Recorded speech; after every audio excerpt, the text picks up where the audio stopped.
দেবরাজ রাজ মুকুট দিয়া তবে মোর হাত রাজ মুকুট দিয়া তবে মোর হাত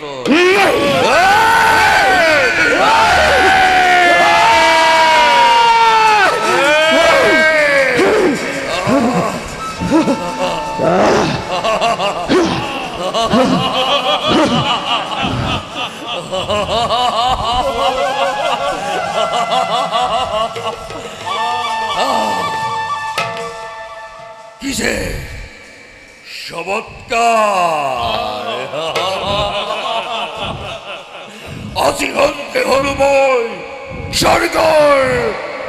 অধীশ্বর জয় দত্ত রাসমণি জয় দত্ত রাসমণি জয় দত্ত রাসমণি জয় জয় জয় দেখা অতি ভয়ঙ্কর হয়ে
দেবরাজ রাজ মুকুট দিয়া তবে মোর হাত রাজ মুকুট দিয়া তবে মোর হাত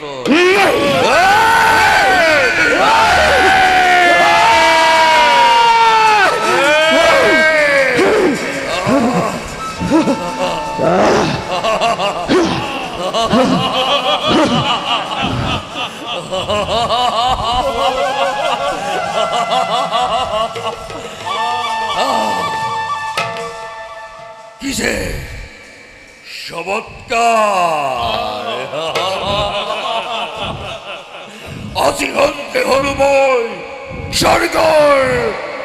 অধীশ্বর জয় দত্ত রাসমণি জয় দত্ত রাসমণি জয় দত্ত রাসমণি জয় জয় জয়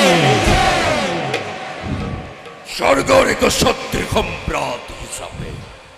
প্রথমেই বিচার করেন বন্দী দেবতার দেবরাজ বন্দী আছে তুমি দানবর হাত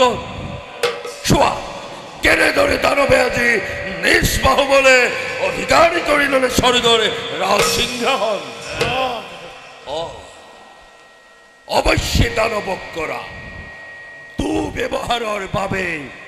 ক্ষমা যদি খোজা মোৰ শৰণত শত্ৰু ভাৱেৰি মিত্ৰ ভাৱে দিয়া যদি অৰ্থ অমৰাৱতী দিব পাৰো মুক্তি তোমাৰ হবে সকলো দেৱতাকে বলে বন্দী আছি মই তোমাৰ ওচৰত কিন্তু সেই দিন পৰিৱৰ্তন অৱশ্যম্ভাৱী মনত ৰাখিব বলে এই অমৰাৱতীৰ ৰজ ইন্দ্ৰৰ ইন্দ্ৰৰ শৰীৰত এক বিন্দু ৰক্ত থকা পৰ্যন্ত সামান্য অংশ নকৰে প্ৰদান দৈত্য ৰাজক দেৱৰাজ বৃথা গৰ্বই শোভা নাপায় বন্দীৰ মুখত বৰ্তমান অমৰাৱতীৰ ৰাজ সিংহাসন মোৰেই হাতত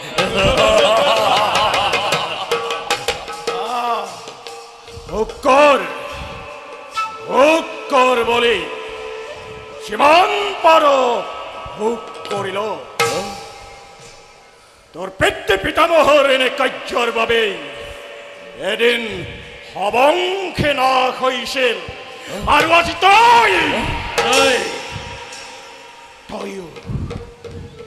তইও সেই মৃত্যুকেই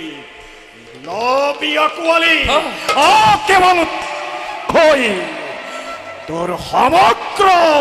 দানৱ বংশ চাহ যাব মৃত্যুৰ কবলত তেন্তে আৰু বলিৰ গাত কোনো দুখ নাই নুবুজিলি তই বলিৰ ক্ষমতা নুবুজিলি তই বলিৰ পৰাক্ৰম পিতামহ প্ৰহ্লাদৰ বাক্যবাদে কৰিলো মই অত প্ৰচেষ্টা হে প্ৰভু নাৰায়ণ নাই আৰু কোনো এই বলিৰ অপৰাধে বীৰগণ লৈ যোৱা এই গৰ্বিত দেৱতাক স্বৰ্গৰ অন্ধকাৰ কাৰাগাৰতে কৰিবা নিক্ষেপে আহে যদি স্বয়ং সংহাৰ দেৱ